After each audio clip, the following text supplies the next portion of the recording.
Good evening, Resilience family. I hope you all are having a wonderful Sunday. I hope you all are relaxed, and I hope you're doing things intentional today. We need that to be more intentional. Today, guys, we are celebrating National Poetry Month, which I'm excited about because I love the arts. It's included in the arts. I went to a liberal arts college. Some folks didn't know that, but yep, I used to dance, y'all. Don't tell nobody. But today I am blessed and I'm just honored. We have the one and only Lalli here. Oh my gosh. He was introduced to me from a dear friend of mine. I hope she believes she's a friend of mine. I met her a long time ago networking.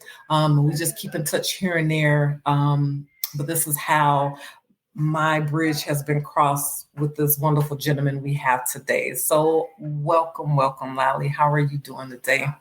I'm doing wonderful. Thank you for having me on the show. And I can confidently tell you that if she recommended I be a part of this, then it definitely is a friend. Y'all, we talking about Wisdom Soul. I got to get her back on here. We had a council, but that's who we talking about. Thank you, Wisdom Girl. I love you. I love you. So before we start, I would like you to tell me your meaning, your definition of resilience. All right. So the definition of resilience for me, well, I've been through it. So resilience is really, it's a lost word for many, isn't it? Yeah, I believe so. Right? Like perseverance. Yes. Like these are words, and I'm glad that you made this the podcast as a wordsmith. As I'm thinking of the word resilience, right? I think of all the different ways in which we engage and interact with that word because we have relationship with words. Yes. So totally. Resilience is that was the first thing that kind of came to me is just like how much our kids like don't really hear this or taught this or understand this anymore, or even quite frankly the older generations as well anymore. But resilience for me is to really be able to persevere through incredibly hard times. Yes. And I think you have to add like the incredibly hard times like trauma or difficult situations that require you to dig deep. Yes. Because resilience is a word of strength that we had to pull ourselves out and get overcome it, right? Yes. So it's when we have to find that strength within ourselves to overcome and persevere the insurmountable. Oh my gosh, that is so good. That is good. I like the angle that you gave it to, as you're saying, words are us, words are life, and we live them, whether we know it or not. We have a relationship with them. Yes. Right? Like, have you ever heard of Bruce Lee's saying about how spells are word? That's why they call it spelling, is because words cast spells. Wow. I haven't heard that one, but that is real. That is real though, because words have power. I mean, yes. And when we cast spells, we have to speak them. That's good. That is good. So speak life. Yes, okay. Speak health into people. Yes. I'm over here like they can't see it, but in my mind, I just got these words going around and I'm like, okay, it's coming 360. It's coming around, to me. But sorry, that's me. Yep. My mind's always doing something. So tell us a little bit about you. A little bit of your background. Oh, I am an onion. Like people could ask me, I was literally just thinking the other day, like if someone were to actually ask me like, who is Lalli? And I was like, I can't give a simple answer. Wow. Well, that's good. The simplicity of my answer would be 2 words. I am. I am every part of me. I am the good, the bad, the funny, I am all I am the complexities of me. But when you want to speak in the terms of,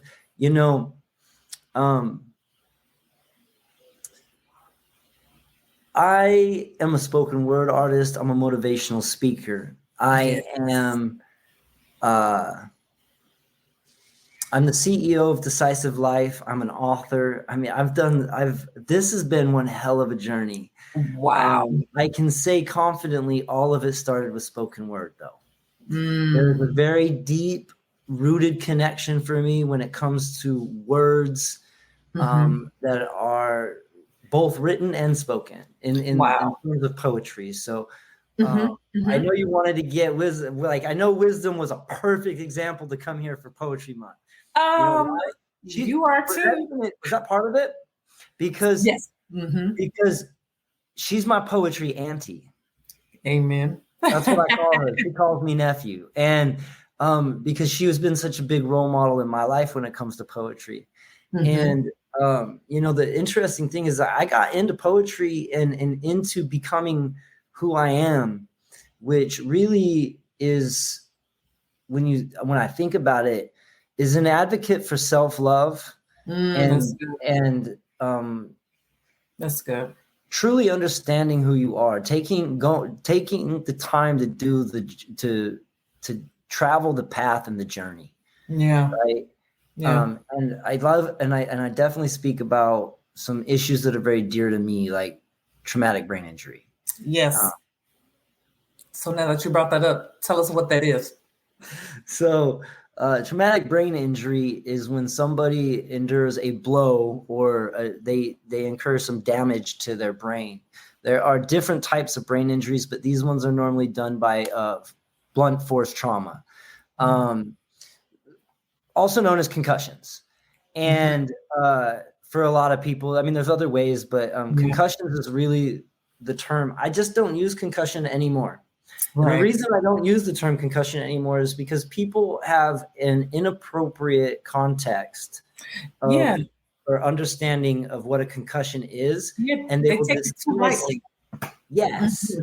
they will dismiss any severity of my symptoms. Right. My symptoms are severe to the point to where you see the semicolon and it says "still alive" on my shirt. Nice. And I even have that tattooed on my arm. Because brain injury changes everything about who you are. If you really think about it, your brain is your computer processor. Yes. And we don't give that enough credit. I agree. We don't place enough value to that because we don't think about the little things we take for granted. Yeah. Like that our body regulates its temperature. Yes. Or we can breathe or sleep appropriately. Now, some people have different reasons for that, but or that I could feel something. Like when brain injury first happened, I couldn't. I went from being an empath to being apathetic, which was incredible. It was, that talk about polarity, right? Yeah. Kind of like the light and the dark, like in one way, which is a big part of my journey is the light and the dark, but. It was that polarity of being somebody who felt so deeply and intensely to, and in a positive way for people, to going to having the deep feelings of intensity being only negative. Yeah. From depression to anxiety to rage. TBI rage is a very real thing people don't talk about. Yes. Yes. And so like, and I couldn't connect with myself in any way, in any way, shape or form. I used to tell people like I'm here, but I'm not here. It was like being in a plexiglass box. Oh, wow. I see everybody and the world around me. I could see that the wind was blowing, right? And the trees, but I couldn't feel the wind. That's what it was. That's kind of like what it was like. Like I could see everybody having fun and enjoying it. And I should know that I should be feeling the wind. I should know that I should be having fun, but I couldn't connect to it at all. And I mean, you could only imagine the depression, anxiety, That and part. Feeling, yeah, and yeah, feeling trapped. confusion, and yes, the imprisonment, right? Wow. The complexity of the emotions, and it was, I mean, brain injury is it's one of those things that is so misunderstood, but it. I'm going to go as far to say that it's probably an epidemic in the terms of, so many people are hitting their head, Oh yeah. and Oh they yeah. have no idea the symptoms that they're exhibiting, Right. because you don't understand the symptoms, because you Mhm. don't just wake up one day and you're like, oh, I'm different. Right. Right. The only way I've been able to identify my symptoms is through therapies, the Wow. appropriate therapies. And Mhm. without the appropriate therapies, you know what people say? I just can't think. I feel Yeah. foggy. But Yeah. what does that translate to? Yeah. The inability to process information, the inability to problem solve, Mhm. cognitive deficits, memory recall, Right. memory retention, word finding. Yeah. All of those, I was moderately to severely cognitively impaired in after my brain injury. Wow. Yeah. Wow. So I had to help everybody and the viewers understand. Mhm. I had 4 traumatic brain injuries in 16 months starting in 2018. Oh wow. The worst was the third one, September 29th of 2018. I was running at my job as a valet manager, and they Okay. had a white nylon clothesline rope up, and it caught me at the neck. It Oh dragged wow. up my throat and caught me at the jaw, and I was a near internal decapitation. 1, I had the Oh whiplash, and 2, yeah. I had the yank. Wow. So I did die in that experience, and I Wow. do remember the other side. Oh wow. Yeah, that was Amazing. intense. Yeah. Hey, it had to happen. Look, as this is the journey I'm on right now. Just learning things just have to happen for us, unfortunately. I'm not gonna even say unfortunately because I believe we learn something from it. It's a piece of that puzzle in this journey called life that we're in, to get us to our purpose that we're here on earth to do. Yep.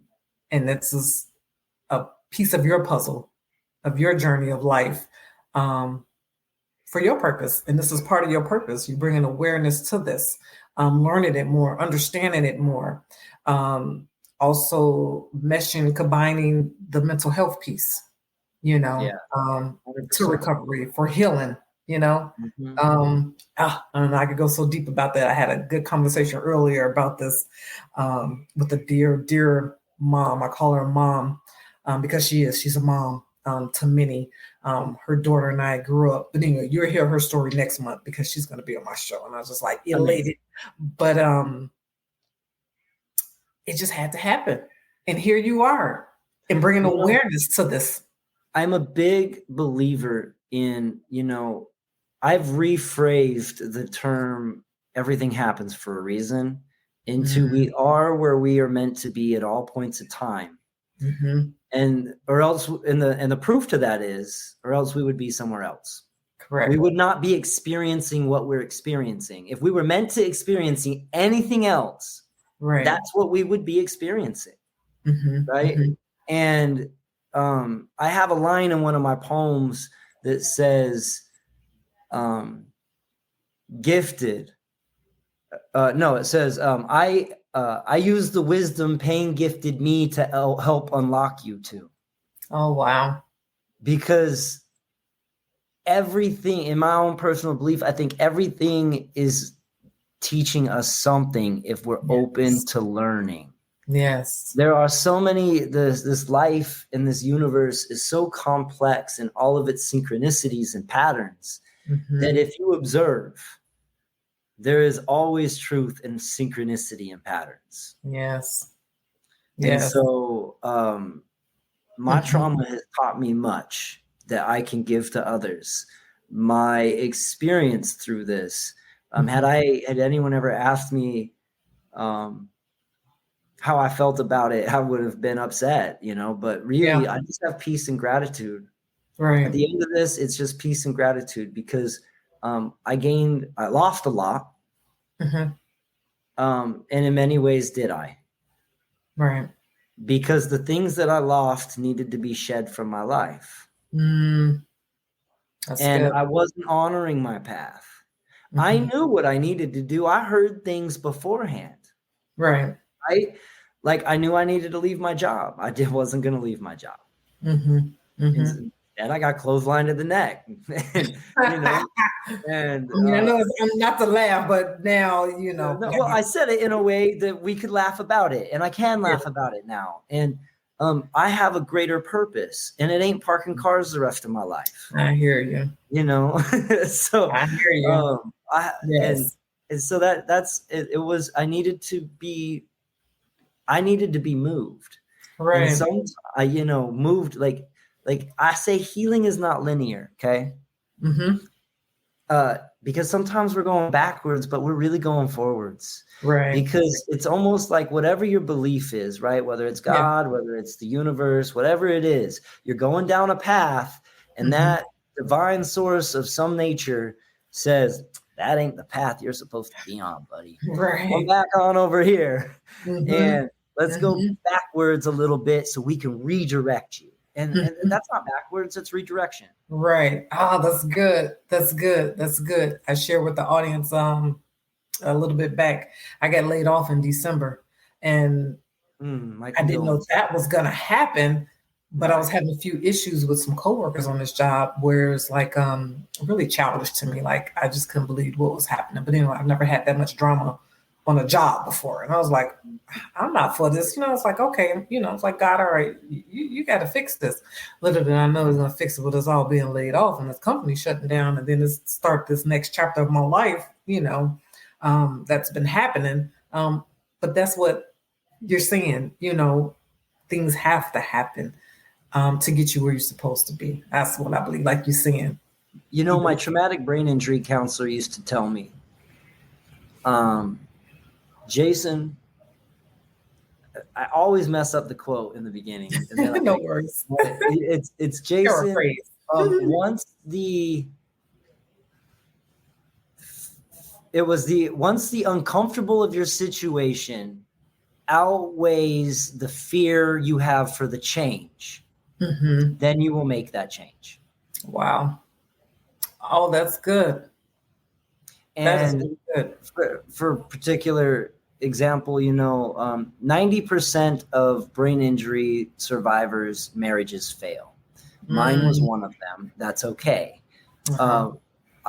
We are better friends now, and we were able to salvage a 12-year relationship, because we were able to be adults and look at each other and say, we're not good for each other. We're toxic now that things have changed so much for us, and that we can't live together in these terms. And I'm not going to sit in the fire and watch both of us burn. Right. I love her. I love her too much. And so, I had to let go of that. That was a big part, being able to. It's huge. But once the situation became so uncomfortable, I was able to address my fear, which was holding me in toxicity. Wow. Which is a powerful statement. Think about the fear that what we allow fear to do. Yes, that part. Totally. Which is what, actually, as I speak about that, I'm only speaking to myself. Look, ditto, because I'm gonna be like, ooh, he all up in mine right there. Seriously. Well, it's interesting because I just finally finished my life coaching certification.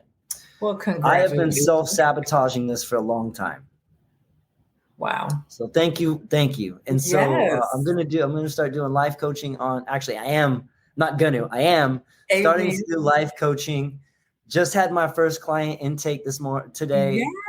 On TBI and trauma healing. Wow. Awesome. Oh, that's going to be huge. And that's the fear, right? I will no longer stand in my own way. Right. Oh my God. You know what I just saw? I just had a vision. A lot of athletes coming to you because they so macho and they pride and they hide it. Like you said, that concussion, I think is real.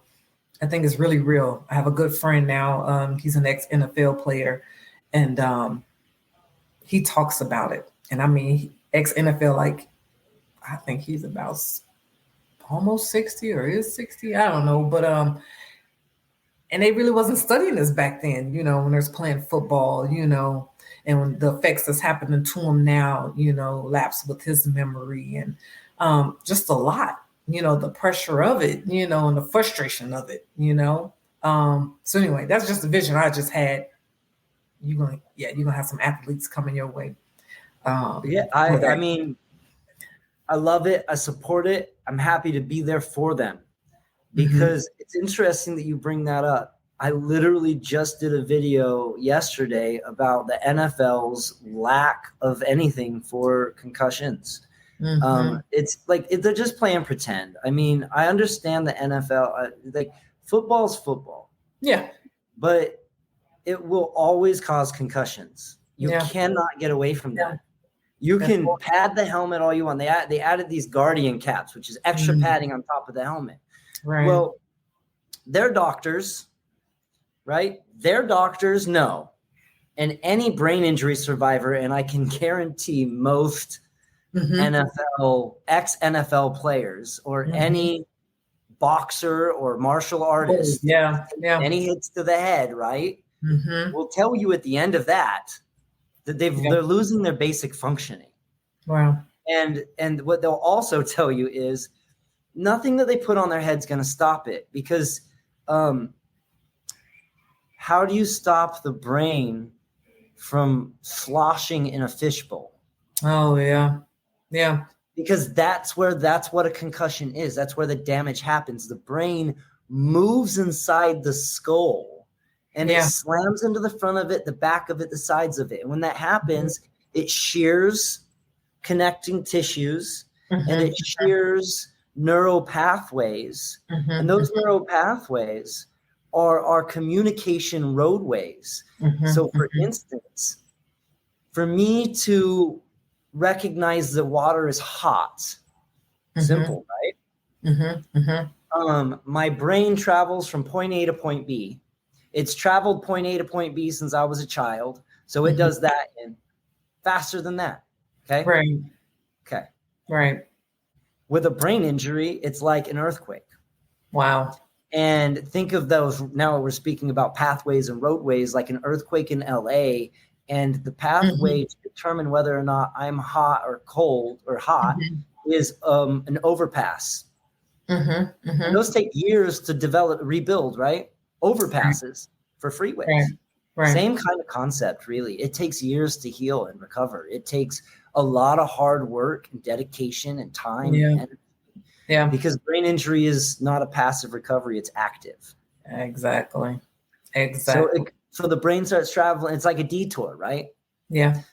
So you can't go from point A to point B anymore. In order to be able to determine whether or not I'm hot or I'm hot, it's got to travel from point A to X to M to D, name it, however many times it has to reroute. And when we reroute in traffic, how does that make us feel? Wow. Right? Wow. It wears you down physically, emotionally, cognitively. Yeah. Right? That's what's happening inside of us. Wow. We're wearing down so much faster. And just let me pause right here, guys. And a disclaimer. These are our opinions. Yes, I know Lalli did his research, but these are our disclaimers. Have to do the legalities. Like, we don't want to be sued. I'm just saying, and I'm just saying that because NFL is getting serious about it, and there is a huge lawsuit that's happening about this anyway. But so that's just a disclaimer, guys, for my listeners and viewers. It's our opinions, but we're talking about the importance of it, the sensitivity of it, and bringing more awareness to this, to TBI. So yeah. I just had to pause for that, guys, because we don't want no lawsuits over here. Okay. All right. We're not medical professionals. Exactly. But I have traveled the path through experience. Exactly. So are you ready to share a quick poem, or do you want to save that for the end? I got poems for days. Give us a little something. Give us a little something, please. Okay. Well, you say little. My poems normally aren't that short. I'll give you a little something. I'm just saying, tease us, you know. Okay. All right. Here, I'll give you, this is a new poem. It's about 3 minutes long. Okay. Okay. Good. There's a new poem. It's called The Phoenix. And it speaks to, I'll just let it speak for itself. Amen. Very good. Like Stephen King's Langoliers chomping at reality, I mirror truth, reflecting your projection, altering your reality. I speak to the depth of you. I help guide you lovingly to accept the rest of you. I will bring the light into the cave of your isolation. I will brave your shadows to speak direction to your destination. See, I am a messenger, gifted with sight. I see the depth of you. I see inside the chest. I see a heart that's bruised. I use the wisdom pain gifted me to help unlock you too. Gifted to see the breath you hold, needing to be released intentionally. I ask you to speak. Twist the cap, vent it out. I remind you to breathe. I am the comfort that brings you peace. Wow. It's not savior complex when your words are blessed through the pain of your own resurrection. See, I have died infinite deaths. I have learned to accept what few are willing to accept. Myself, my light, and my shadows. In fact, my eyes dress me up and down like I want all of me. It's my hard-earned peace is what allows me to hold space with your dark matter. Yeah. See, I did the work to identify how my traumas affect my life, to embrace the children within, reparent, love, but most of all to accept them so I can accept you, so I can sit as safety in the uncomfortable of your darkness, your pain, and the untold. Please accept these jewels. These gems were gifted to me through blood, through sacrifice, through the death of ego. The mirror reflects that which we project. The real question is, what about yourself? Am I showing you that you're unwilling to accept?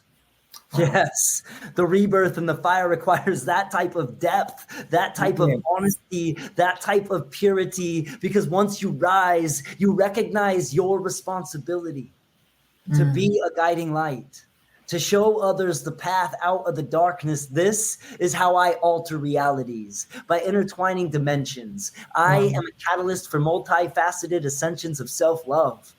I speak to your soul through the rite of passage, only gained by those truly willing to accept their pain. The phoenix must rise. But first, you have to melt away everything that doesn't serve you in flames. Oh, look. Look, I get the snaps to that one. Yeah, thank you. That's deep. That's, ooh, I'm like, he is looking in my soul right now. Wow.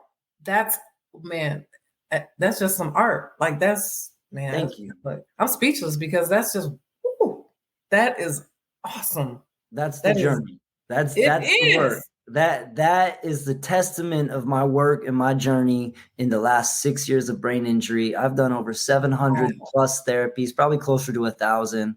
Wow. I mean, I've done over 130 salt floats, which means I've sat in a sensory deprivation tank over 130 times. Wow. Just floating in that salt, spending time with myself. Yeah. Healing myself. That's good. That's good. Oh, that's dear to me. I love that self-development. That's why I tell people you got to spend time with yourself. You got to check yourself. You got to go and give yourself an audit, you know? We're the only person who's living our life. Don't you think we should know ourselves? Yes. Yes. We should know ourselves. And we have too many distractions in this world. Too many things, the phone, the da-da-da-da-da-da. We are our jobs, etc. Too many distractions, stressors pulling us away from going. Oh my goodness, that's part of the conversation I had this morning. That is crazy. Okay, Lord. Oh, divine alignment. Yes. Yes. Oh my God. I don't want to spill the beans, but I promise you, that's the conversation I had this morning. I just call her mom. But that's what she was talking about. She was like, we wear all these hats, you know, and we're this and we're that and we're doing this and that. And like you're saying, it's pulling from you and it's taken from you, you know, and then you get to this point in your life, you know, like you're saying, where's God, whoever, you know, is aligning you. Like you're saying, it's telling you, you know, this is you, you know, this is you, Lalli, you know, this is Dawn, this is um, where I'm taking you. And I don't know, it finds you, you know? You know, there's an interesting thing I like that there's two aspects to this. One, we all have that voice inside of our head. Yes. Telling us where we should go, kind of what we should do, right? But usually that voice is telling us something that's super uncomfortable. Yes. We have a lot of fear around it. Yes. I'll tell you right now, why do we argue with ourselves? That part. Why are we fighting ourselves? Why would we think that that isn't our divine alignment? Why would we do that out of pure fear? I've done it for my whole life. Yeah. Many people live lifetimes. That's right.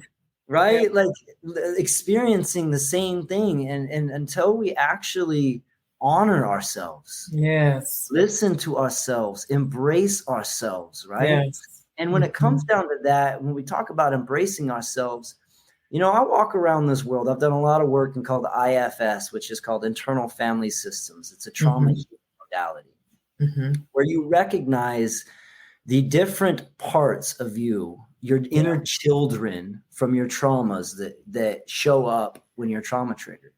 And when we take that concept, and I've been doing trauma therapy every week since February, last February, a year ago, February. Wow. On this exact, really digging deep. And when I hear people talk, you know what I hear a lot of? Well, a part of me feels this, a part of me thinks that, a part of me wants to do this. Yeah. Yeah. So I ask you, what part? And I ask you to ask yourself, what part? Right. What part of me? Like, really, like, let's define that. Let's figure out who's speaking what to ourselves, right? Exactly. Oh, yeah.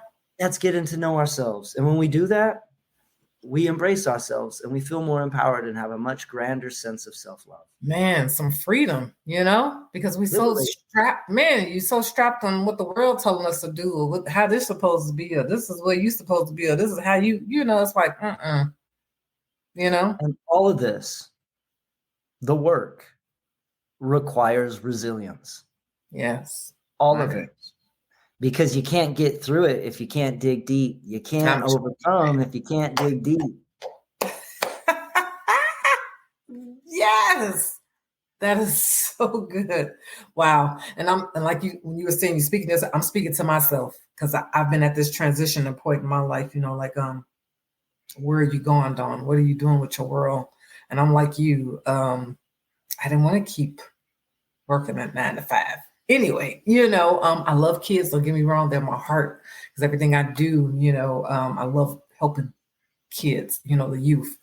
But like you're saying, it's something that's pulling, like it's something else I'm supposed to be doing or where I'm supposed to be going. And, you know, and yeah, I'm digging into that. I'm digging into that deep. Oh, man. It's the surrender. Yes. It's the surrender. It's the flow. You know, I literally can't work a 9 to 5. Wow. I fought that. I've been a workaholic my whole life. Right. It's been a big part of my identity. Yeah. After brain injury, I hit neurofatigue in 4 hours. Wow. It takes me 2 days to recover from an 8-hour shift. Wow. I don't have the ability to do that without the cost being detrimental to it being really bad for my mental health. Yeah. Yeah. And so I had to stare myself in the mirror and determine whether or not that was something I could continue to do. And I could have kept fighting that. I could have had pride, right? I could have had ego, and I could keep going down that path, but all I'm going to do is be beating myself up. Yeah. All I'm doing is swimming up a current. That part. It's taking me downstream anyways. Exactly. Falling and eventually the inevitable is I'm beat up. So I didn't die not to come back and not love myself. Wow. right? And so I had to draw a hard boundary there, and I had to let go. This last year, I haven't worked a real job, not a full-time job. Last time I really worked a job that had a regular schedule was I quit my job in January of last year because that January I couldn't get out of bed for an entire month. Wow. I just sat there and I cried. Wow. And I wasn't sulking. I was accepting. Yeah. I was accepting the things that I was arguing with myself about, that I had fear. I was accepting that I can't work a full-time job. I was accepting that brain injury is this bad for me. And I was accepting that my home wasn't a safe space, regardless of their intention. Yeah. And that I needed to divorce my wife and sell our house and pull out my 401k. I literally have spent everything I've worked my entire life for. I'm 41 years old. Wow. But I had to let go. Yeah. This is part of my journey. This is part of my purpose. Yeah, your new beginning. Totally. Wow. Wow. I commend you. And look, you just took it right up. I was like, yes. Yes. Wow. That's huge. I mean, that's really huge because, man, so many people are just tied down and don't want to be tied down. And that, like you said, that fear is stopping them. But there are ways out here, guys. There are ways out here, like you said, to start loving yourself, to start healing, and really find your purpose. Yeah. And we are not as trapped into the 9 to 5 as we think we are. There are other measures out there. We just have to find them. Yeah, exactly.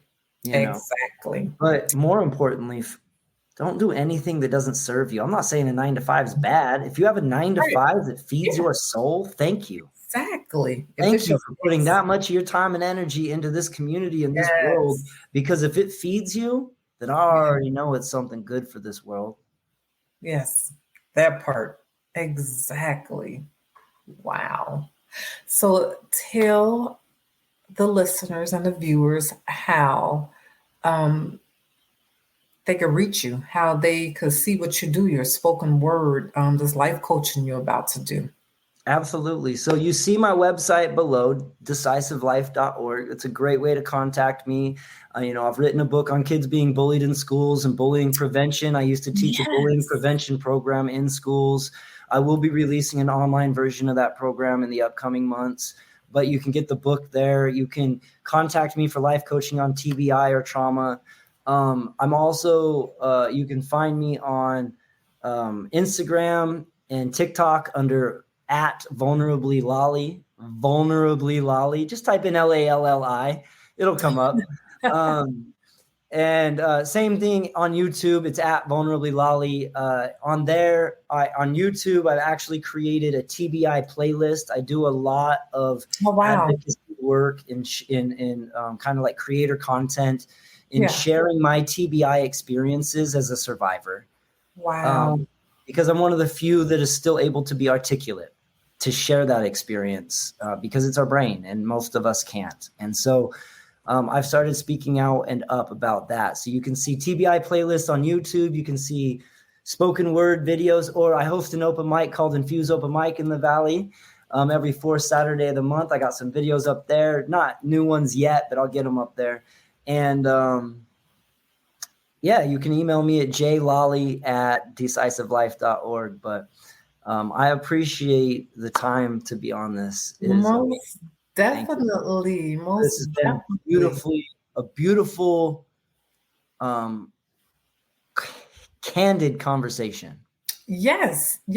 And thank you for giving the time and sharing a piece of your world with us, because it's needed. It is so needed out here. It is so needed. It's my honor. It's my pleasure. Thank you. I am stepping into my light.